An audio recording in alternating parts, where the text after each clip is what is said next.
get started. Alan, would you open, please? Heavenly Father, thank you for another day. Thank you for all the blessings that you have in our lives. Father, I pray for this service this morning, and I pray that you guide Lester in the message you're about to give. I also pray for all the other churches out there this morning that are needed. That you bless this church, these churches, and bring people out. In Jesus' name. Amen. I'm going to take you to a place called Hippus and Sept. They are synonymous. Different languages for the name. We'll get into that in just a moment. It'll be Mark chapter 5. So, for the past several lessons at Sept, remember the ruins and the temple of Artemis and Dionysius and Zeus and all that. So all that culture is at these places. And you'll see the importance of this place as the lesson goes. In Mark chapter 5.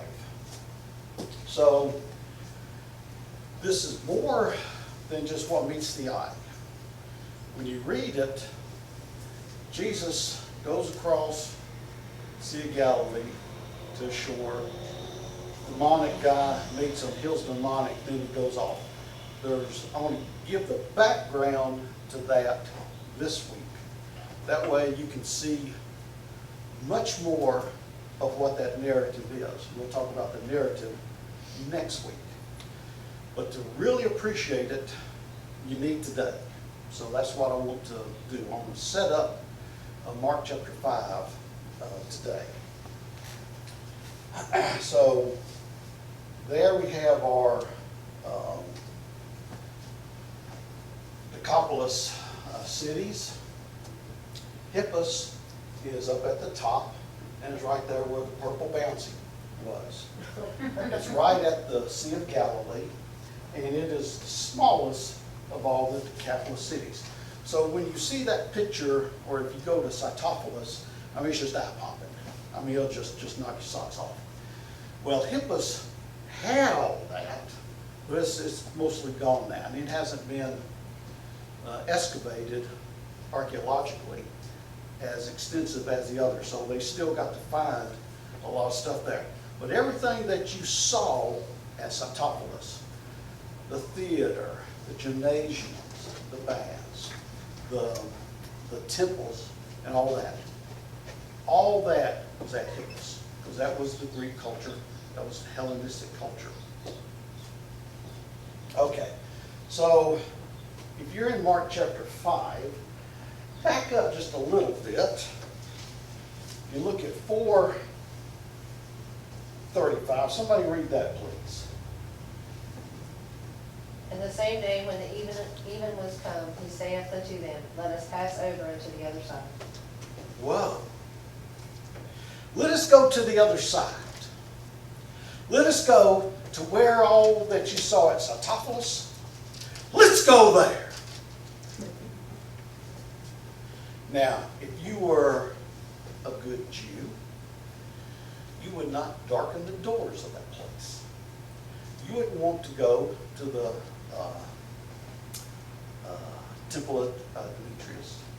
You wouldn't go to Asclepius. You wouldn't want to go there. You wouldn't want to go down that boulevard with all the shops and see all the slave workers and all that. You wouldn't want to do that. And Jesus says, let's go to the other side. In his disciples, that struck fear. Okay, let's say, for example, as a group, we're all going out west. Let's go to Las Vegas. Let's take in all the shows. Let's go to all the bars. Let's do all the... How do that make you feel? I don't think so. That's what the disciples heard. Okay? Now, they don't go into the city there, but they're going right where all that's at. And you'll see it here in just a minute. Okay, so that's what Mark, now they had a busy day. So this is kind of late in the evening when we were with Ray, and from sunup to sundown, you're hearing all this stuff, and you're walking, and it's hot, and you know, when at the end of the day, when he'd say the Shema, and we say the Shema with him, you go, oh, finally. Well, then you get on the bus, and he talks for an hour, and you go back, and you get right to the hotel right before the food court closes, and you're dirty, you're sweaty, you're stinky. Wow. So they had a full day, whatever it was. They had a full day, and Jesus says, "Let's go across there." So that's the setting. Okay. Now let's read Mark chapter 5. Somebody can pick up 1 through 10. They came to the other side of the sea, to the country of the Gerasenes. And when Jesus had stepped out of the boat, immediately there met him out of the tombs a man with an unclean spirit. He lived among the tombs, and no one could bind him anymore, not even with a chain. For he had often been bound with shackles and chains, but he wrenched the chains apart, and he broke the shackles in pieces. No one had the strength to subdue him. Night and day among the tombs and on the mountains, he was always crying out and cutting himself with stones. And when he saw Jesus from afar, he ran and fell down before him.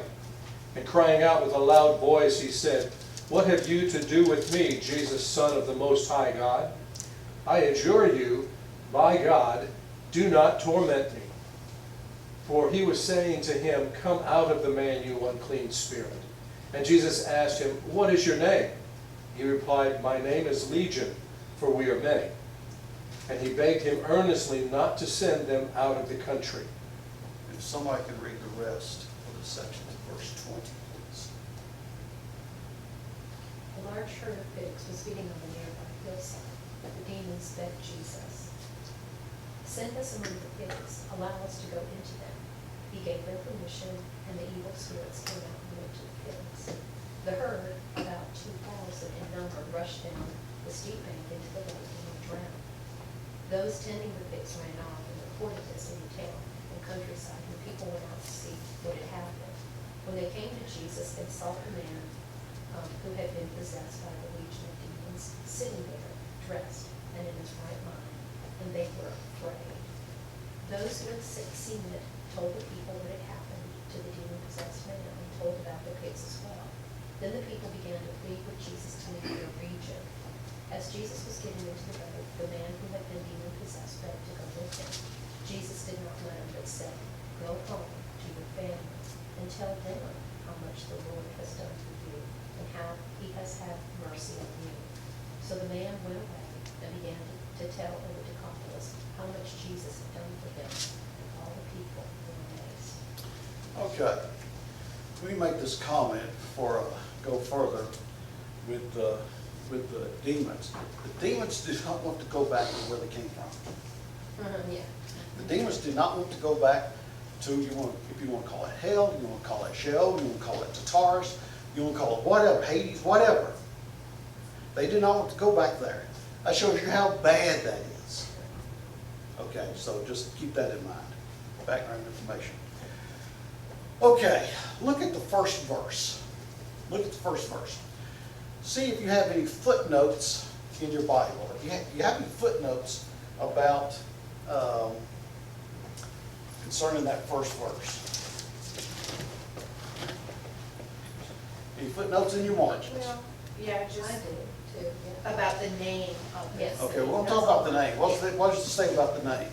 Some manuscripts say Gerasenes, some say Gadarenes, Gergesenes. Gergesa, Okay, yeah. okay. All right. Candy, what you got? Yeah, mine is just the same thing, the different names for that.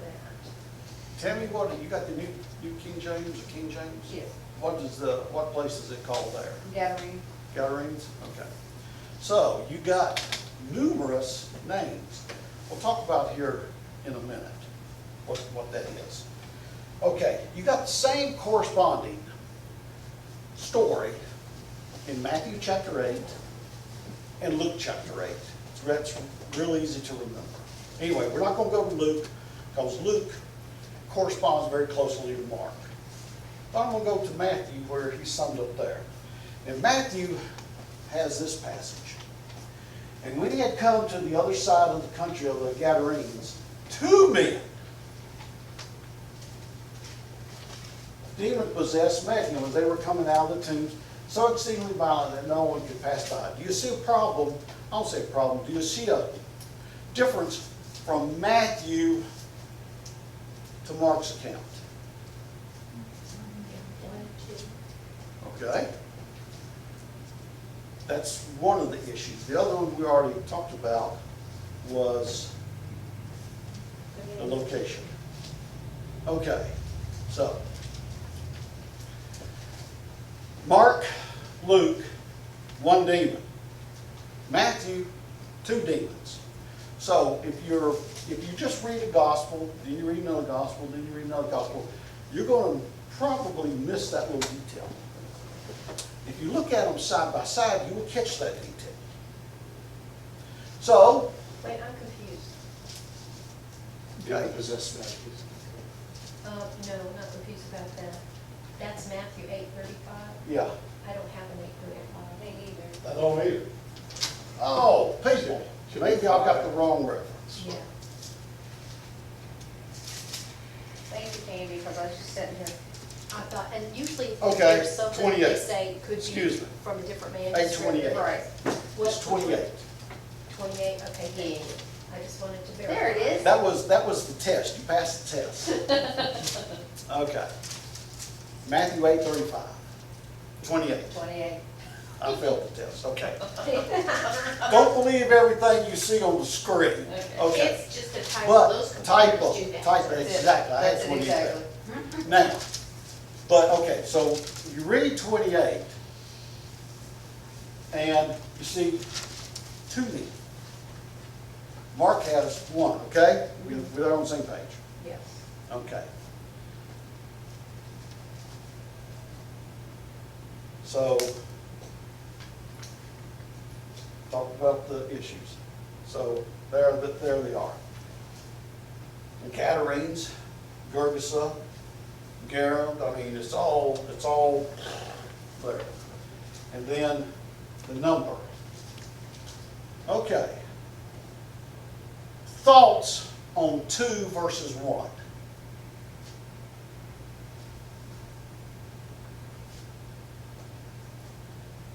Is one right and one wrong? No. No. 2 different accounts. One was focusing, they're focusing in on the miracle and Jesus and this person. There was 2 men, but only one was the one that Mark chose to talk about. Okay, Possibly. that's an option. Maybe it was man and an evil spirit. One, so. Okay. But there's a problem with both of those. Matthew does that again. He does that actually 3 times in his gospel. 2 other times he lists 2. The other gospels list 1. Oh, is it Matthew? Okay. So either Matthew can't add, or the others can't add, or there's something else going on.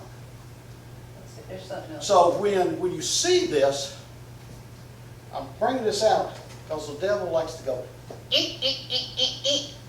See, they can't even get the math right. Let me tell you what's going on.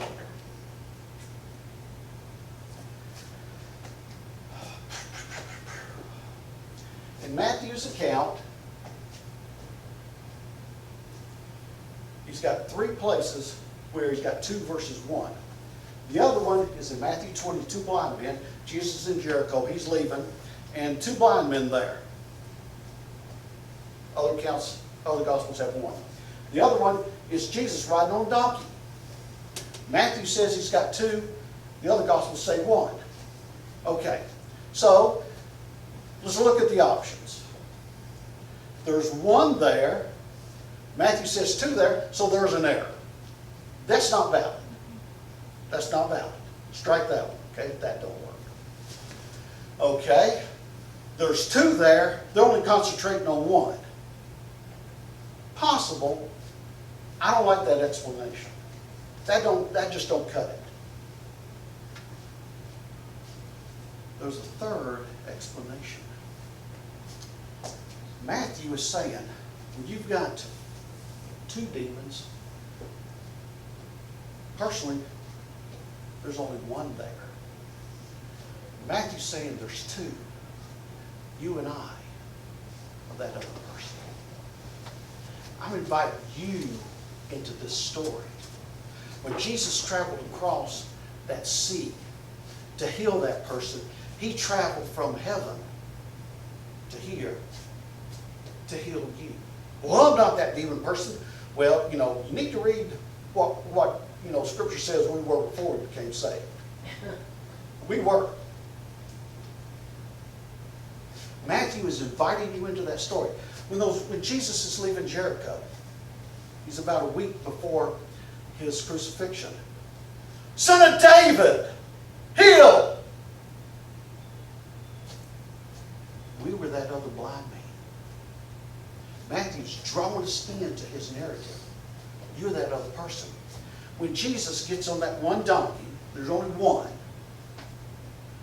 Matthew says there's two. Matthew's saying, do you want to ride to Calvary with your Messiah?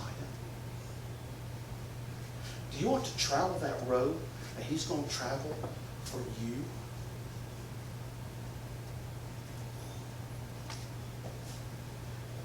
When you look, and that is a literary style that was used. Okay?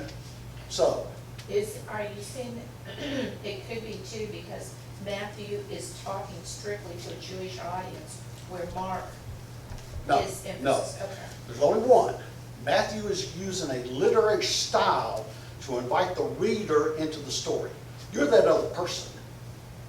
Well, the Jews understood. But I The mean, Jews he would understood do that. it because Yeah. he's writing Jew- toward a Jew. Yeah. Right, He's- yeah. Yeah, the Jews would understand that. There's only one demon, one donkey, one blind man. Matthew says two. He's inviting you into this story. He's saying you're like Make blind. makes sense? You're, yeah. See how that does more than, oh, there's one, but there's two, but you only got one. Nah. Takes it that- personal. Yes. This elevates that narrative. Invites you in. So Scripture's saying that you were demon possessed before you got saved. Okay? You don't think about being like the exorcist, You were that blind man sitting on a road begging for sight. You were invited to go to Calvary with Jesus. Okay? With me? Make sense? Okay. Now, let's talk about place or the people there. You've got, if you look at all the translations, if you had 50 translations or manuscripts and all, they're all going to be about a third split. Okay. So let's go through the options of what's there. You got Gadarenes, Gerasenes, Gergesenes. Now, all those would be associated with a place. Okay? Like, I'm an American. Where are you from? America. Okay? I'm in West Virginia. Where are you from? I'm in West Virginia. Okay? That sort of thing. So, if you look at the Gadarenes, you'd be from Gadara. There's a problem there if that's Gadara. Gadara, from this site, Hippus, Sept, and I'll show you that in a minute, it is 32 miles. Now, so if it's Gadara, you're a Gadarene, so Jesus heals this demonic, you know, swine go into the sea. So I've got to go back and I've got to tell, you know, people back in my thing. So I run, walk, whatever. I don't hop on my moped or anything like that. I got to get there by foot, if I don't, whatever, 32 miles. I got to come back 32 miles, and Jesus is still sitting there with that demonic. Plus, with that, you had herd pigs for 32 miles. Let me ask you a question. Have you ever seen John Wayne herd pigs? It can be done. Not You 2,000 of them. You don't herd pigs. It can be done, but you're going to lose so many of them, it ain't going to happen. You don't, in 110-degree heat and no water, No, they will drop dead. that's my point. You're not going to herd pigs. John Wayne doesn't herd pigs. Candy's watching the Virginia.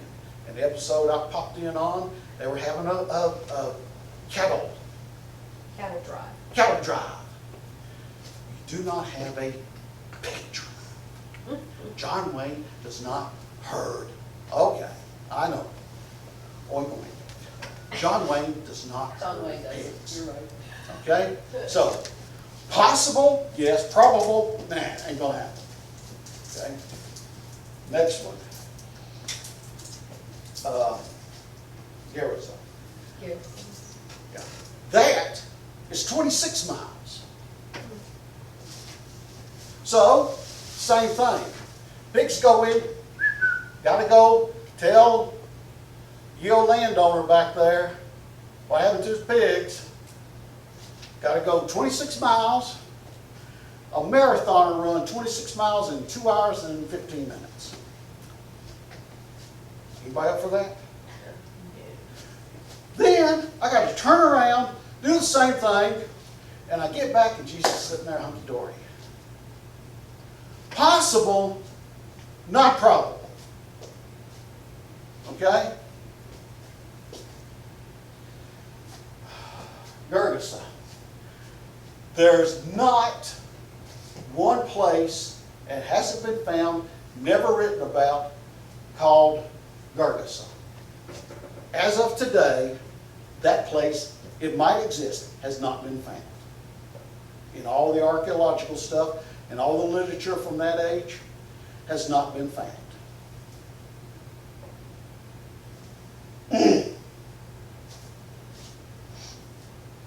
Show you.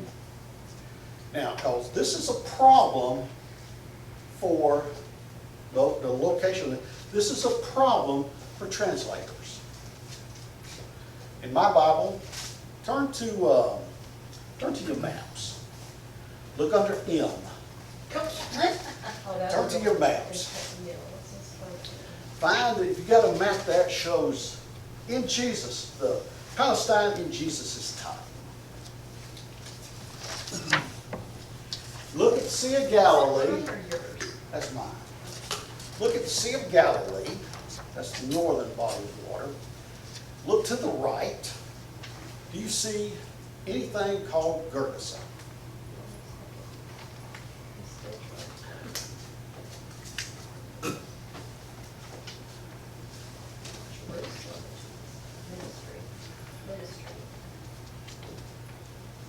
See, anybody see that? It might not be listed. Now, what is it? Gergesa. Gergesa? Yeah. G-A-D-A-R. No, that's Gadara. Okay, I've got a question mark by Gergesa. Okay, that's the point. In other words, Under that K-H-E-R-S-A, Kersha, it's right Ger- underneath Ger- Kersha, Gergesa, and okay. they've got in parentheses, question mark, Okay. possible Gergesa. okay, okay. Yeah, in mine, there's Gergesa in my Bible map. Right beside it, I'll blow that up. There's Gergesa, Oh, I got another one. and, okay, I found it. and, okay. And it'll have a big question mark there. They have it way down. Okay, so the translators don't know what it is, they don't know where it is. So they struggle with that. Yeah, because this one is way They down. struggle with that. We also must not been sure about the name, because mine's got Urgasa/Gardera. Yeah, so that, okay. So, Yeah, they've got two different sites from one too. okay, turn back to Mark chapter 5. I ain't gonna get nowhere, you know where I need. That's okay. And they came to the other side of the sea, to the land of the Gerasenes. Okay, there's another option. There's another option.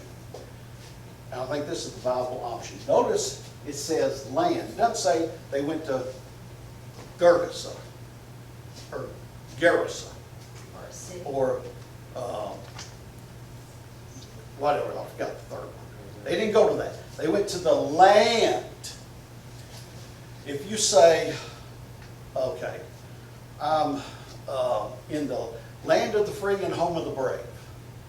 I'm in America. Are you in West Virginia? You in Washington State? You in Florida? You in Texas? You in Maine? Where you at? I'm in that area. The translators and all, when they sit there and see, they're trying to find a city. The city don't exist. Well, that is a group of people. That is a people. Because the root word for that is garish. Garish. Garish means the expelled ones. So Jesus says, let's go to the other side. Let's go to the land of the expelled ones. And in the Jewish mind, this fits perfect. It doesn't fit our thinking. In the Jewish mind, it fits perfect. Let's go to the land of the expelled ones. When Joshua was taking over the promised land, they expelled the 7 nations. Now, they killed them mostly. But that lifestyle, the paganism, all that, in the Jewish mind, went up north. And it kind of resettled in what was later became the Decapolis. So the paganism that you see in the Decapolis that we talked about the past several Sundays originated from the land that Joshua and God was telling Joshua to possess. So they were expelled from the promised land, but their lifestyles and all that went up north. That's the land of Rosh. Okay? So, You have a word in here that says that the surrounding region, that they don't know for sure, so it uses the word region or area. Yeah. Mine says region. and that fits. That fits the narrative. Okay, so Jerash means expelled. Now we read the narrative.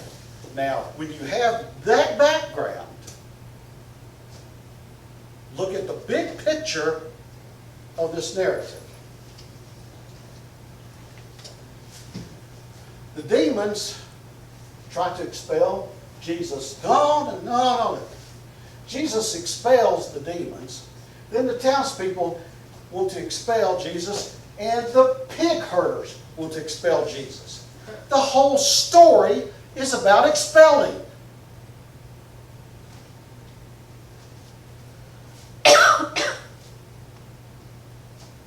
That fits. Okay? Everybody follow that?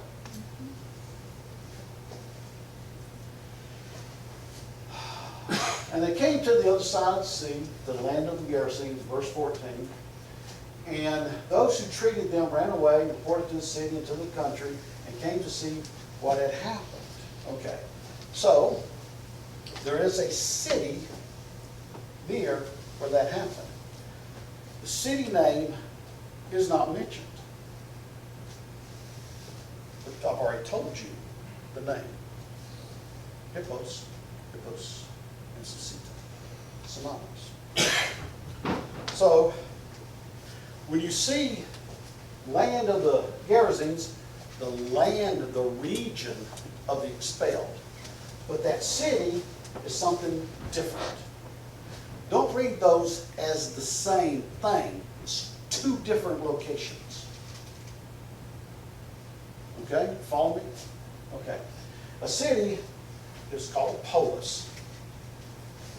The polis city, the nearest one there is Sept. It's about 2 miles away, up and over a mountain range, and I'll show you here in just a minute. But you got Sept, which is right there. I can go 2 miles. Look at what Jesus, the rabbi did. He's from down there. Look at what he did. He got rid of our pigs.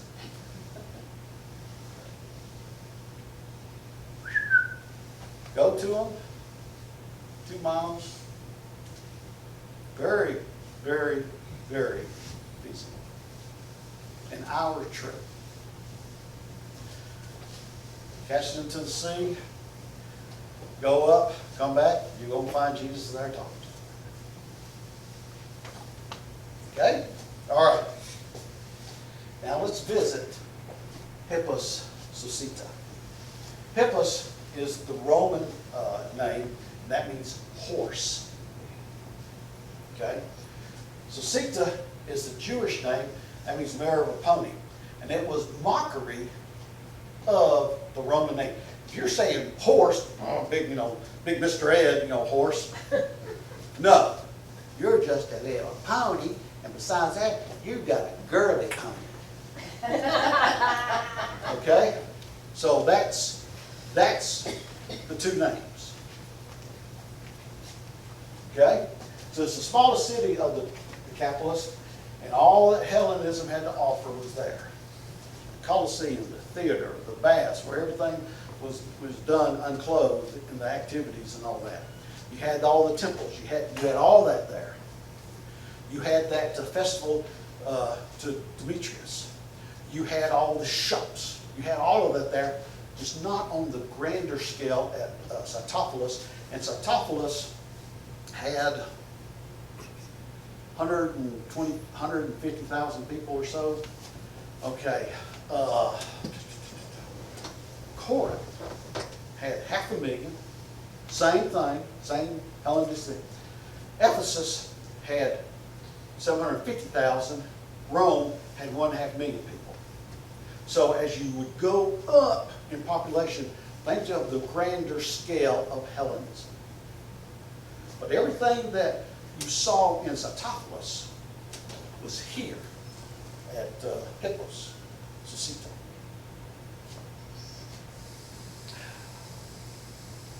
And it was destroyed in about 745, you see 741, 749 AD, and it was Christian then, settled by believers then. An earthquake happened and it flattened all the Decapolis cities. 15, 20 seconds, flat. When you see columns stacked on, those have been stacked on by the archaeologists. That is not standing. They just happen to find columns that kind of fit together. So it's at the shore of the Sea of Galilee. Present day Golan Heights. You used to hear a lot, not so much now, but you would hear about Golan Heights. And that is a hotbed of violence. Israel versus Syria, that's their border, so that is a hotbed right there. And that goes on today, very much so back in Jesus' day. When we're riding down, Candy was talking to one of our Jewish guys, Yehuda, love to hear him talk. Man, love to hear him talk. He was retired from Mossad, the Israeli army. He was a colonel or whatever in it. Anyway, so we're driving down the bus, and you look right over there, a stone's throw, there's Syria. And you look over there, you see a row of trees. He goes, Mossad, snipers.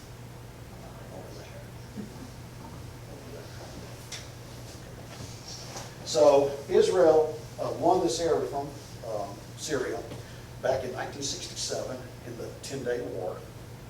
You remember that? We were all there, except Colin. Oh, well, sorry, apologize.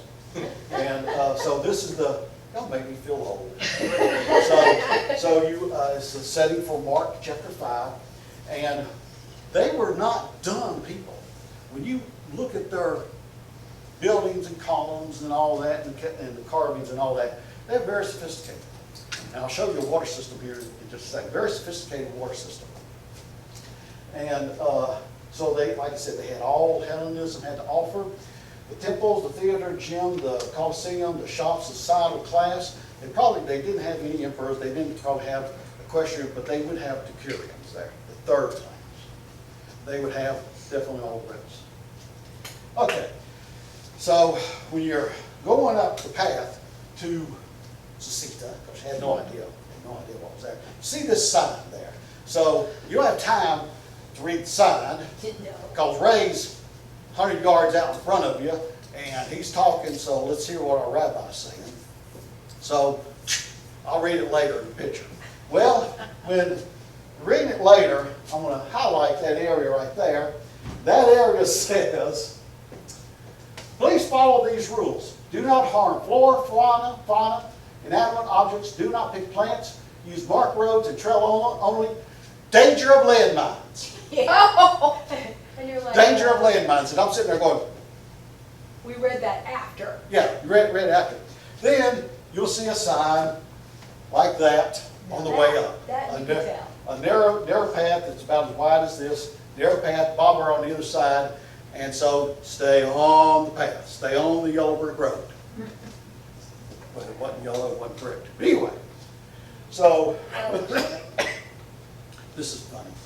Ray sharing the story of how they cleared the landmines out. Because if Syria is at war with Israel, and Israel takes over, and it was mined. So Syria is not going to give them the maps of where the mines are at, if they kept maps. So what they do, they had people from Netherlands come in and sweep it. They also took another precaution. They grazed it. And so occasionally, the cow's out there and all of a sudden, poof! Yes, murder. So you go get it. So that's how they quote unquote cleared the mines. Okay? All right. So there is the area, and more concentrated on the right. I wish I just took a picture farther right, but I didn't know what I was taking a picture of. But anyway, Capernaum is tucked away back over that mountainside, tucked away back over there. And all that area is grave sites. It's tombs. Where did that demonic live?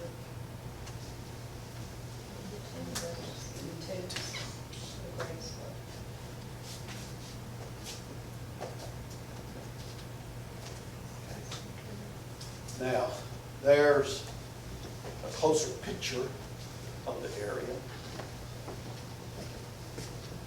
And you can tell it's a road right there. That road goes around the hillside.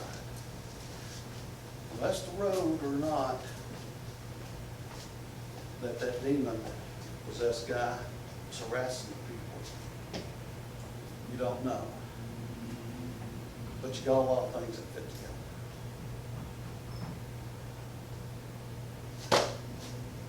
Okay, let's talk about the water system. Water system. On that top part, buried up under the road, just a little bit, they don't have to worry about freeze protection there. You had this. That's a 13-inch ID pipe. But it's about that big. Male-female connections. And so you can tell it right there. And to the right, the picture down at the bottom of the right, it would have a spool up, probably to a watering trough, where the people could go get the water. And that was also a relief valve. Now, that pipe ran for 14 miles, sections, sectioned. 35,000 stones. Can't bring that home in your suitcase.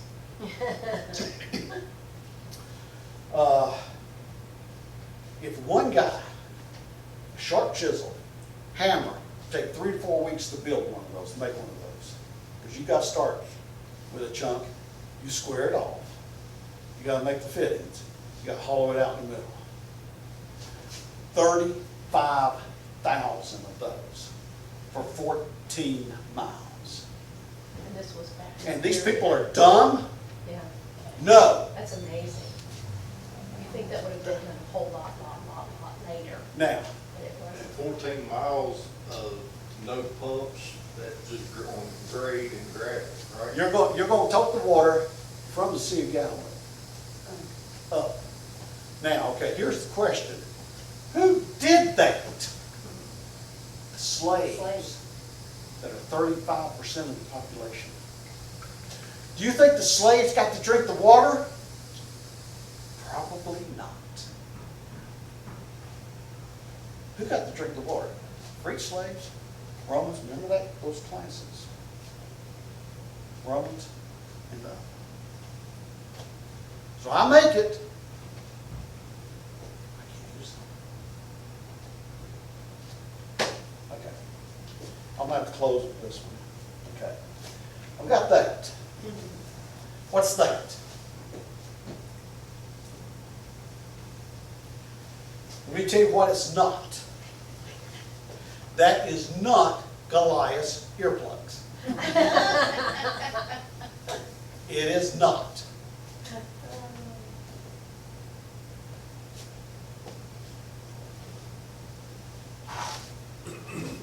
Does that add to the narrative? Does that help you out? It's a millstone. That's a millstone. The cone was set on a clean cloth or clean stone. It would sit there, take that top one, bend it over. You'd have handles on either side. You pour the grain down the cone, and they'd sit there and rock that back and forth to grind the stone. Debbie, can you look up Matthew 9:42?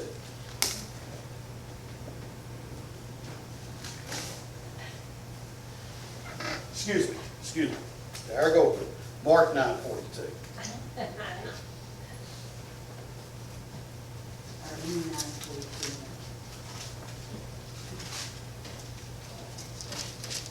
It doesn't want to do it, so I put it in this. Flip over a page. 9:42. Mark.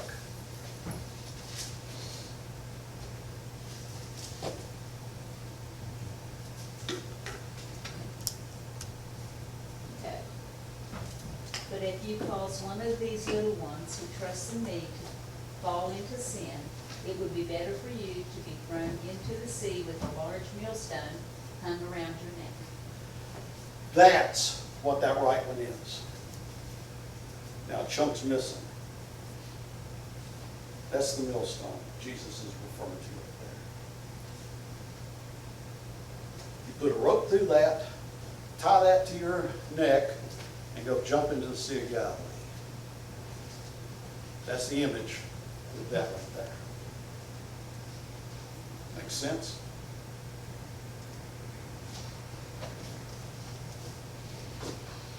Okay, I'm going to have to close with that. There's a lot more. So we'll continue with the narrative, or continue with setting up the narrative for Mark chapter 5, and then go through that. Then we'll do the narrative, and you will greatly appreciate and understand that narrative much, much more. So, any questions, comments? Oh, Best yet to come. Okay, let's close. Heavenly Father, thank you for you. Thank you for your word. Thank you for the beauty of your word. Thank you for the accuracy. Oh, and Father, may we dwell in your word. May we cherish you. May we read you. Father, may we listen to that still small voice. In your precious name. Amen.